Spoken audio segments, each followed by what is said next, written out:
Akkam jirtu kabajamtoota daawwattoota Miiltoo Show kun Miiltoo Show YouTube eebbisaa Baayisaa Official jedhamu irratti torbanitti yeroo tokko kan isiniif dhiyaatudha. Guyyaa irraa keessummaa guddaa qabadheen jira. Keessummaan koo artistii Oromoo gameessa baroota 80moota gara jalqabaatii kaasanii aartii Oromoo keessa kan turan karaa adda addaa tiyaatira keessatti, hawwisoo keessatti gumaacha guddaa taasisaa kan turanii fi ammallee taasisaa kan jiran Dr. Gammachuu Wiirtuu jedhamu artistoota gurguddoo Oromoon qabu keessaa nama tokko. Isaan wajjin turtii taasifnaa. Turtiin keessan amma dhumaatti nu waliin ta'u. Hayyee Dr. Gammachuu Wiirtuu gara sagantaa keenya baga nagaan dhuftan jennaa. Gaaffilee murtaa'an qabadheen jira. Sana irratti walii wajjin turtii taasisna egaa. Gaaffiin kun ni jalqaba. Gabaabaadhumatti Dr. Gammachuun eenyu? Daawwattoota keenyaaf akkasiin of ibsitan nan barbaada.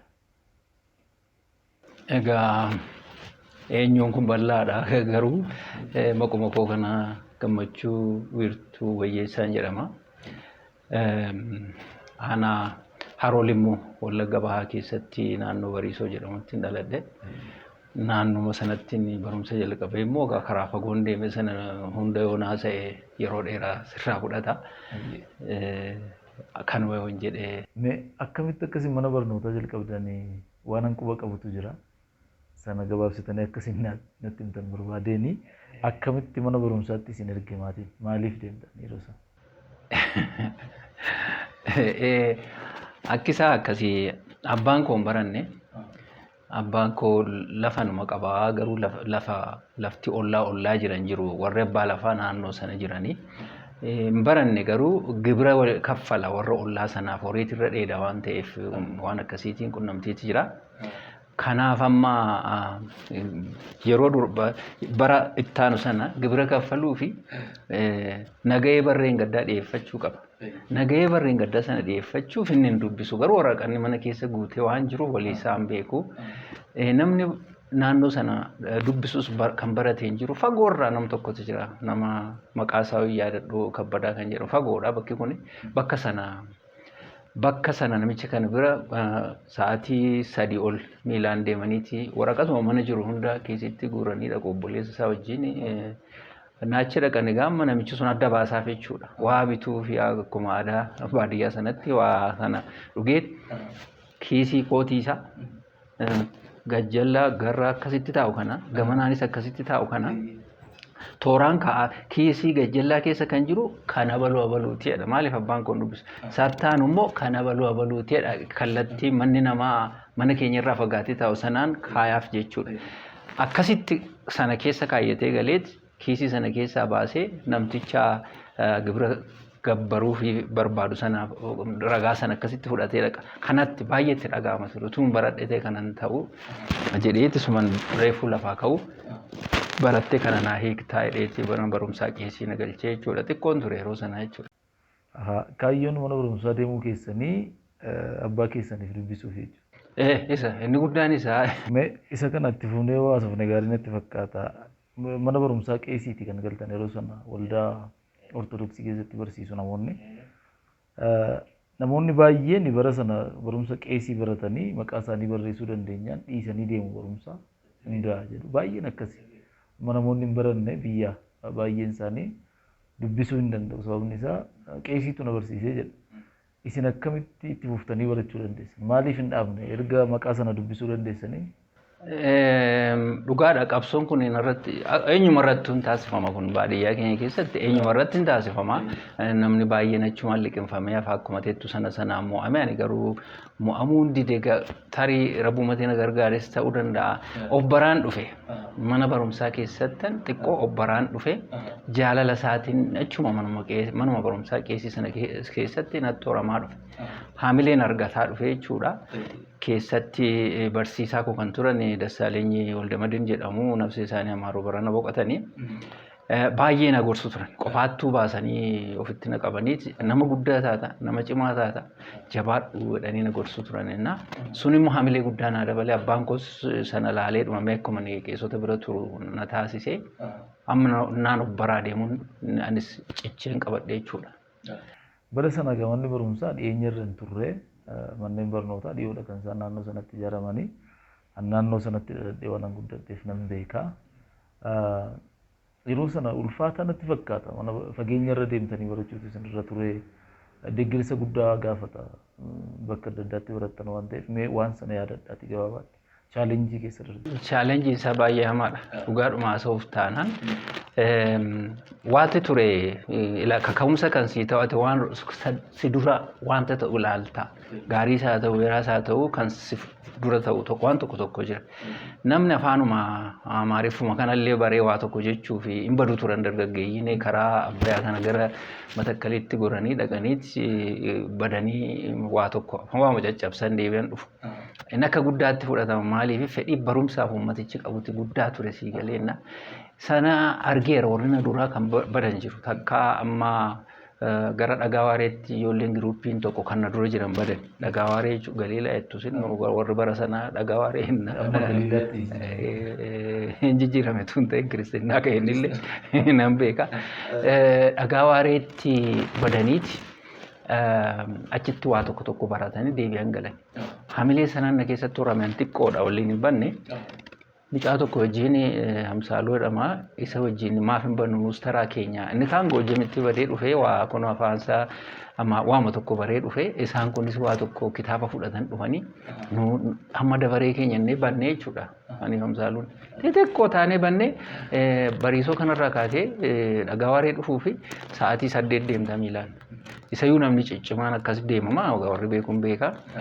Xiqqeenyaan karaa sanas dhaqeen beeku waas hin beeku baay'ee waan chaalenjii guddaa keessa adeemne karaa bullee isayyuu bineensiin horii maa'inne waliin baqannee muka yaamne waa meeqa keessa gorree immoo achi geenye achi barbaadan deebisan na fudhatanii gara manaatti deebi'e jechuudha. Ammas ani dhaabuu hin dandeenye isaan akka dhaabnu barbaadu turan. Buleettiin koo hangafti bara sana heerumte. Maqaa namoota gumaasaa abbaa koo birrii kennanii yeroo duraaf tokko mana keenyatti ani maqaa isaanii tarreessee dubbisee namni gammadee du'e beekan se'anii soo fixxeettaadhe bakka barumsa. Maaliif kaayyoo isaa ganamaa sanan guutee jechaadha. Fixxeettaadhe garuu qabsoon itti fufee jechuudha. Ani dhaabuun barbaanne. Karaas bareen dhufe isheen bade sana hamileen na keessatti guddaadha. Chaalenjii kamiif immoo wanti hin jiru makiinaan hin jiru waan jiru kam hin jiru achiin bula kan jettu hin jiru bosonuma lafti sana keessa adeemee barachuuf murteessee numan didee jechuudha. Barumsumaaf waan namaaf tun ta'in akkas keessa haaluma koonnaa ilaalanii haadha koo wajjinis dubbataniiti gara mana barumsaa sadarkaa tokkoffaa haroo mishiinarii fellowship warra Ameerikaanitti ture dura amma gadhiisan deemanii iddeen guddannee malee achi na galchanii jechaadha. Achiin toora qabachuutti ka'e. Kana booddee sadarkaadhaan deemtanii biyya Jarmaniitti amma PhD keessan hojjechuutti geessanii dhugaa dubbachuudhaaf sun imala dheeraadha. Haala isin keessa ka'umsa keessan gaafa ilaalamu bakka hin gaaman jedhamee yaadamne geessanii sun nama baay'eef fakkeenya ta'a jedheen yaada. Mee imala barnoota keessanii yeroo asumatti dhaabneetu gara aartiitti immoo dhufna. Ijoollummaa makaasanii Dooktar Gammachuun nama aartiiti waan jedhamuun dhaga'a.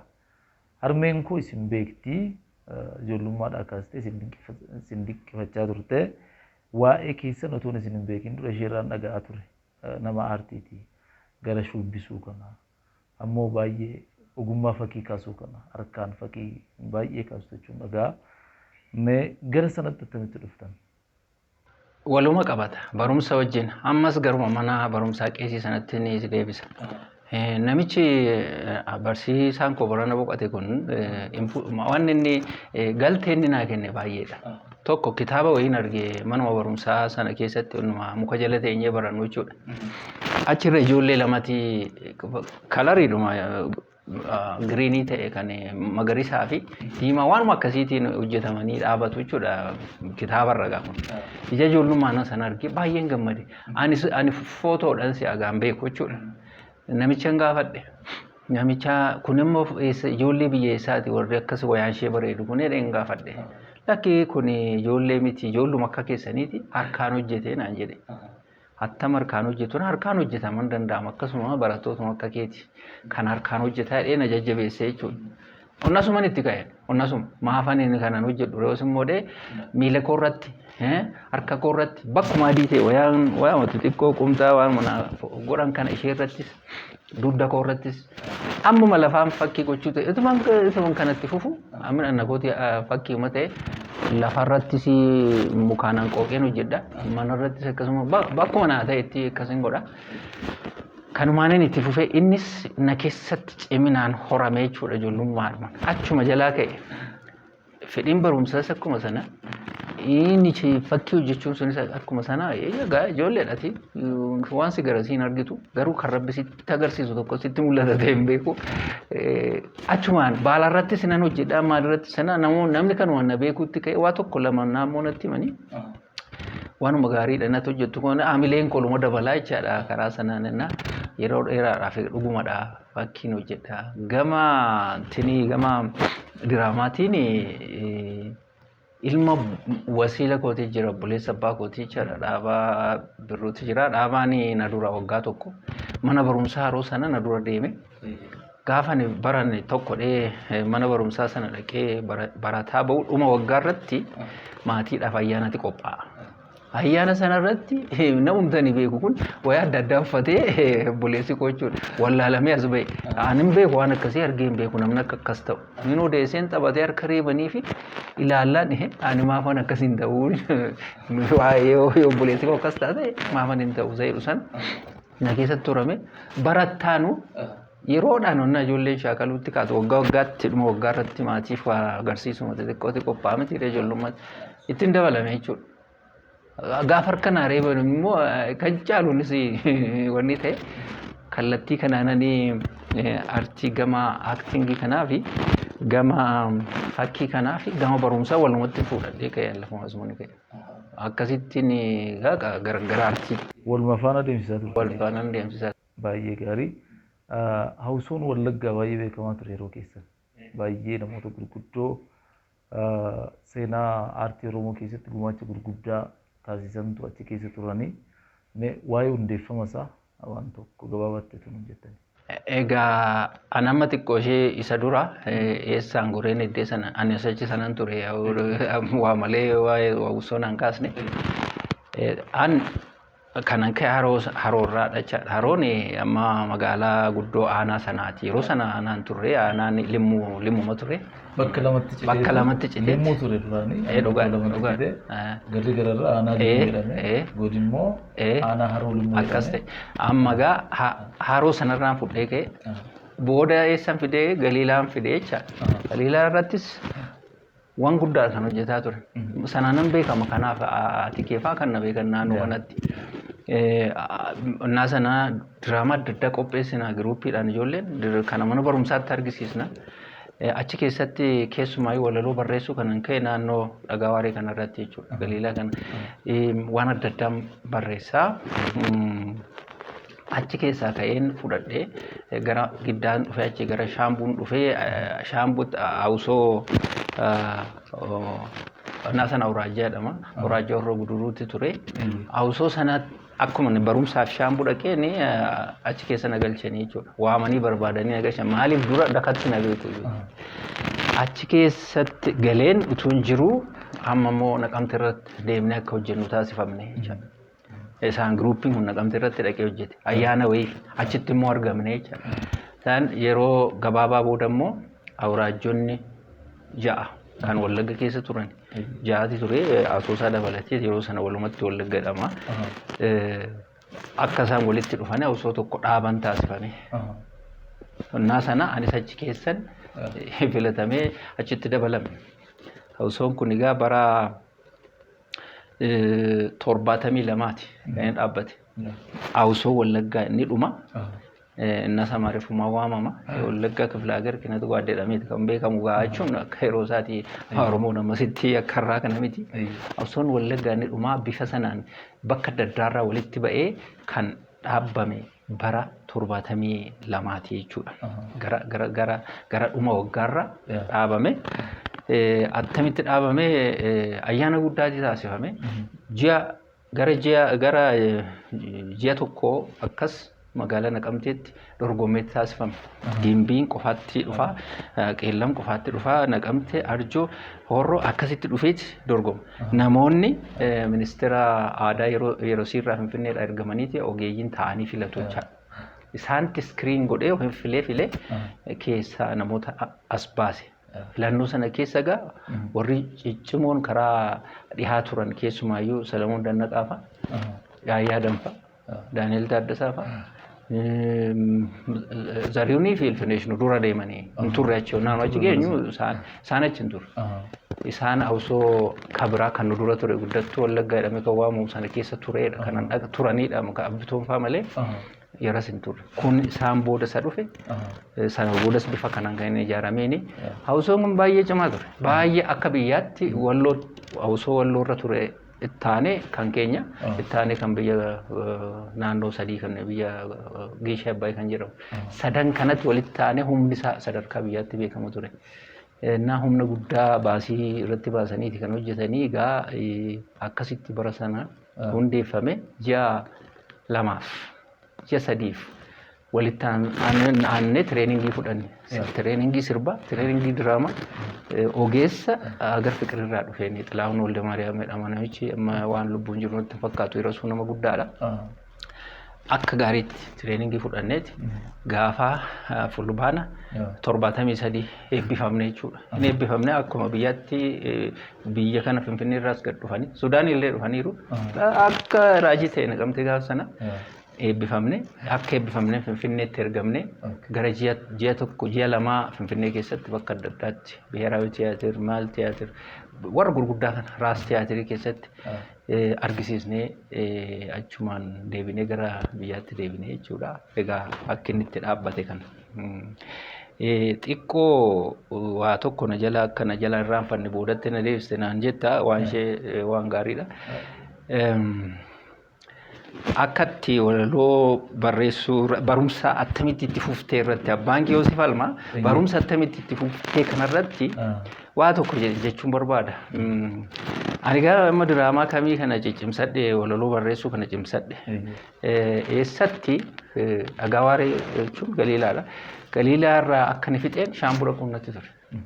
Shaambuu dhaquun furunaa dhowwanii horii gurgurannaa kennuu qabu. Shaambuu kanan dhaqu kutaa 9 barachuun dhufa innaa sana ga'u ol guddadheera jechuudha. Amma inni jechuudha abbaan kun. Kanaafan diraamaa qopheesse biyyatti. Fulbaana 2 dargiin ayyaana ayyaaneffata. Yeroo hundumaa ayyaanni kun jira. Ayyaana sanarratti immoo uummanni waa tokko ilaala. Iddoo tokkotti waamama. Ayyaaneffata. Diraamaan hin beekamu daka sanatti. Daka sanatti diraamaa ofuma kooti barreessee qopheessee ijoollee ganda keessa walitti funaanee ijoolleen durbaa keessa hin jirtu hin beekamu diraamaan. Ijoollee dhiiraa areeda hin qabnetti wayaa wandabootti uwwisnee dubaras fakkeessinee achi keessatti qopheessinee uummata waamne. Abbaan koos hin dhufa akka beeka sammuu akka hin hafne. Walaloo barreessee raafane. Isaan miti. Jarri warri ijoollee barumsa dhowwitanii isinuun baratiin haftanii kun of jaamsuudhaaf duuchuun waan meeqa dheeraan barreesse walaloo barreesseen achirratti hin dubbise jechuudha. Inni taa'ee ilaala. Diraamaa immoo argee hin beeku.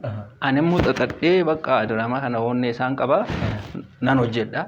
Warri abbaa koo bira taa'anii ilmi kee kun eessatti akkasitti waan akkasii kana bareetti hin jedhan. Inni naan barre sakam ilmi koo kolfaa jira garuu sakanannaan mataa qabatee baay'ee jajee dhimicha. Eessatti kana bare nu hin beeku manuma waliin jiraanna waan akkasiisi beekaa. Naani uummanni biyyi baay'ee waan gaarii hojjeta ilmi kee dheet gaafa sana jajjabeesse abbaa koo kana.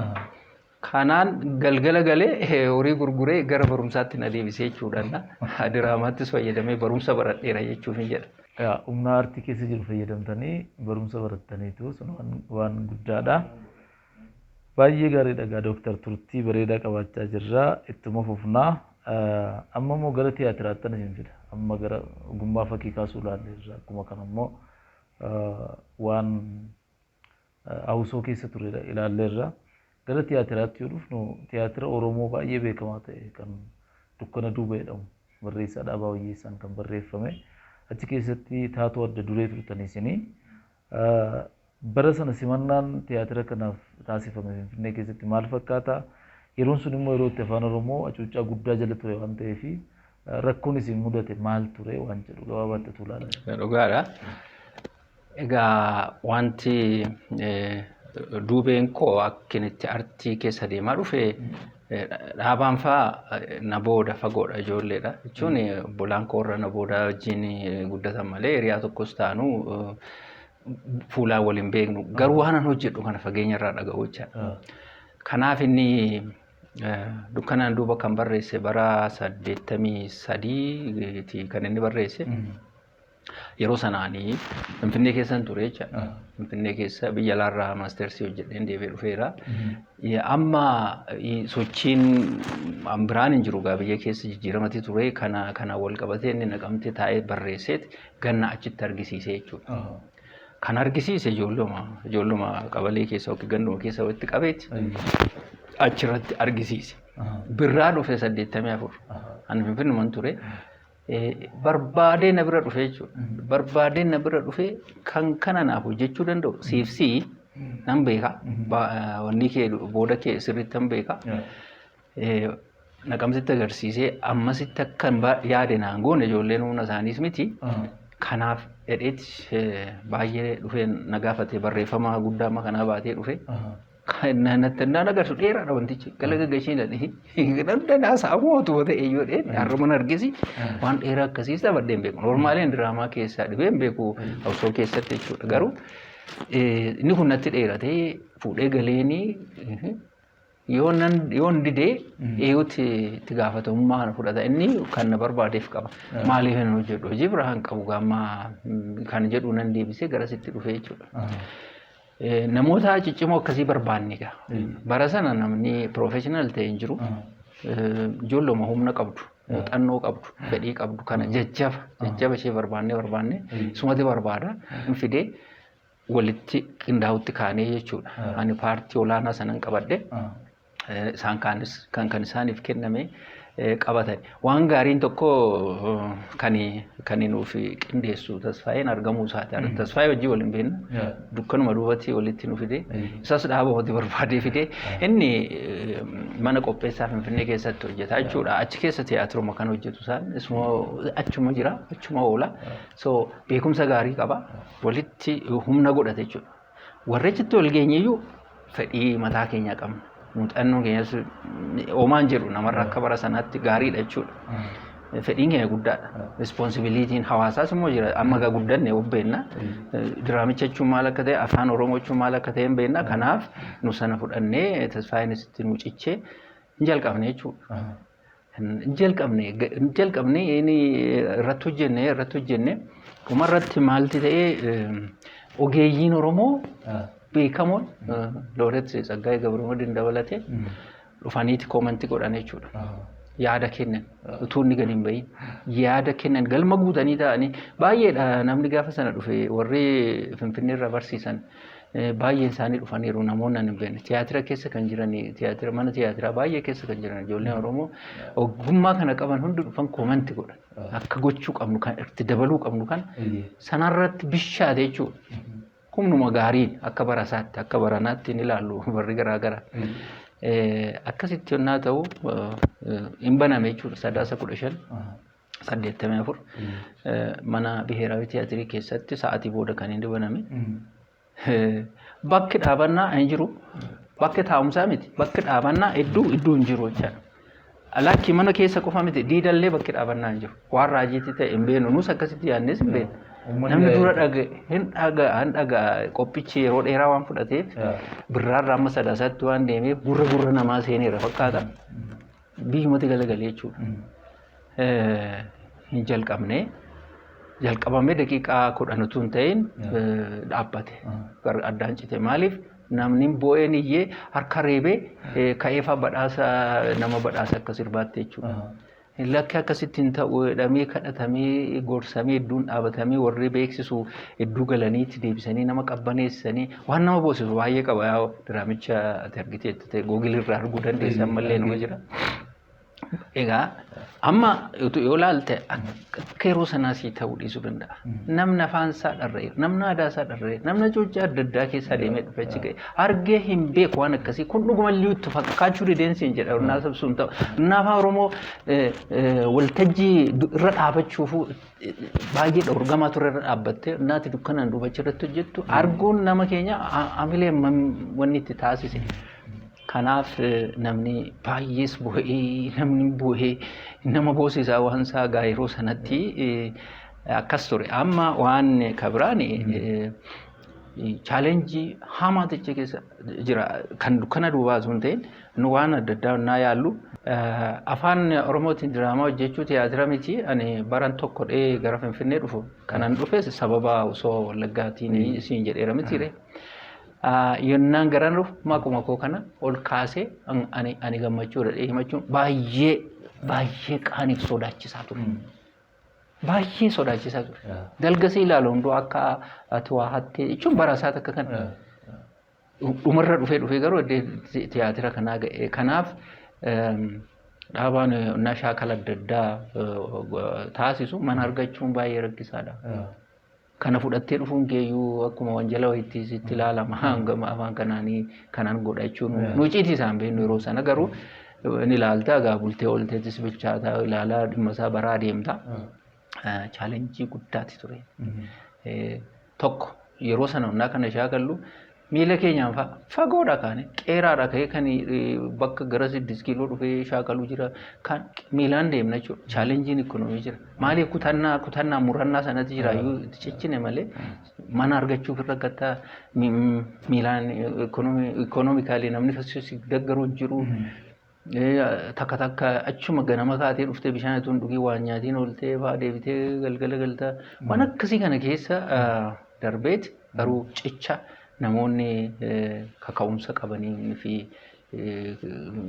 sochii sana deggaruuf taasisanii egaa hojjetameera akkasitti gaarii ture jechuudha. Dukkana duubni isa jalqabaati seenaa Oromoo keessatti dheeraadha.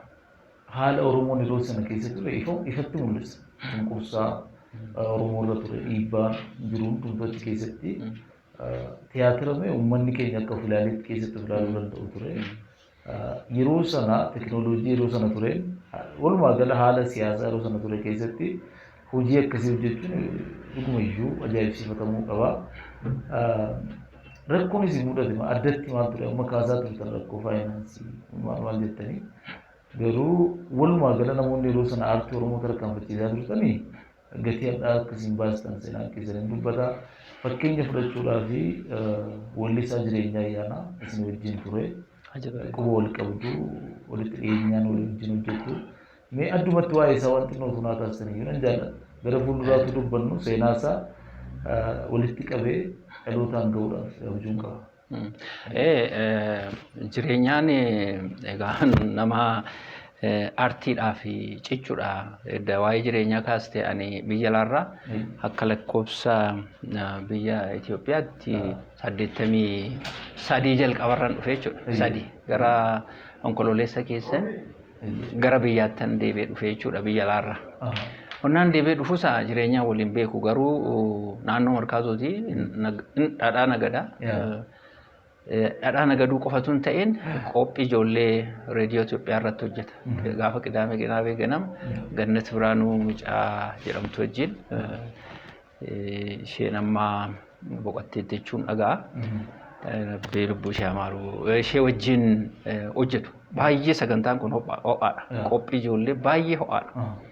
Kanaaf akkan dhufeen biyya keessa wanni yeroo sana sochiin taasifamaa ture.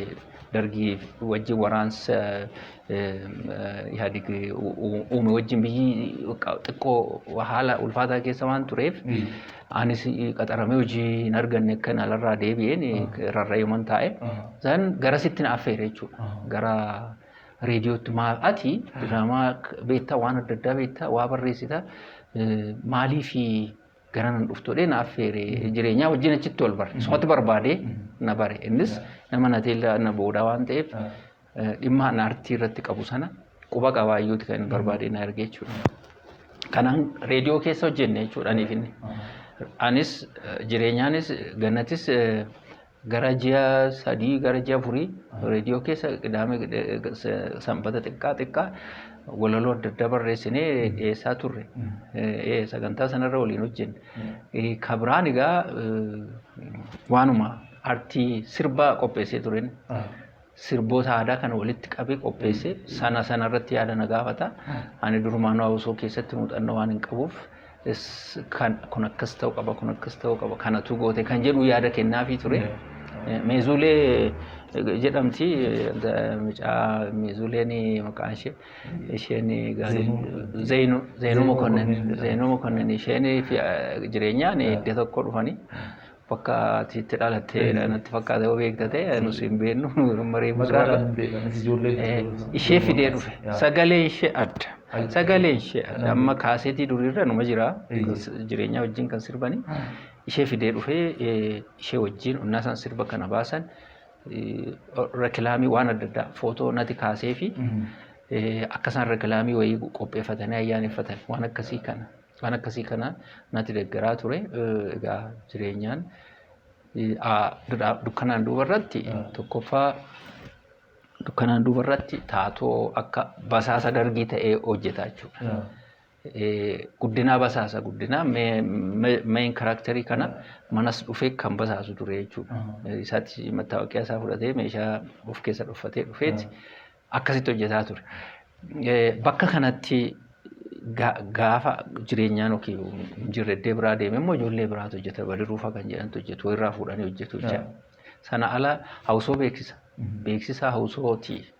Hawsoon yeroo adda addaati kan nu sirboota qopheessinee hawaasaaf akka inni dhiyaatu taasifne ijoollee bakka adda addaarra walitti dhufan kana isa qopheessaa waan artii kanarratti cichaa waan akkasii kana utuu hojjetu gaa dhumarratti qabanii bakka inni bu'ee wallaalame jechaadha.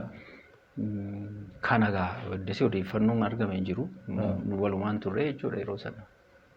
Gatii guddaadha dhugaa dubbachuudhaaf kan isin baastanii egaa jireenyaan akkuma beekte ta'e agarraa eessa buuteen isaan baramne. Isa qofa miti asumaan ijoolleen diraamaa kanarra kan hojjetanii kan ukkaamsamanii chumaan hafanii ijoollee sadiidha. Tokko Habtaamuu Galataa jedhama. Diraamaa kanarratti akka poolisiitti kan inni isa kanumti nama aarsee nama fixu mucaa kana maaliif inni poolisiidhuma dhuguma isaa poolisiidha noormaali. Garuu yeroo sana inni poolisummaa keessaa bahee diraamaa kanarratti hirmaata na akti godhugaa profeshinii isaati perfectionii wannitiin hojjeta tokko mucaa kana jechuudha. Lammaffaan Beekumaa Tolinaati. Beekumaa Tolinaan inni airborne ture innis waraana garuu yeroo sana hojiin qabanii faca'anii taa'u garuu fedhii diraamaa waan qabuuf diraamaa irratti hirmaate isa jireenya Beekumaa fi Habtaamuu sadan kun maqinaatuma diraamaa kana buqqaanfamanii fudhatamanii bakka bu'anii wallaalame jechaadha. Baay'ee nama gaddisiisa sun uummata Oromoof madaa guddaadha yookaan du'aniiru jedhee boo'ee awwaalanne uummanni yookaan lubbuun jiru jedhee bakka isaan jiran hin beekne. Bara kana hundumaa Oromoon dhimma isaaniif dhukkubsataa jiraate sun nama gaddisiisa. Baay'ee gaariidha gaa Dooktar seenaa ajaa'ibaa nuu kaasaa jirtu. Amma gaaffiin ani qabu taatota tiyaatira kanaa warra hafan wajjin quba wal qabdu amma eessa akka jirta wal dubbistu walii yaafatta.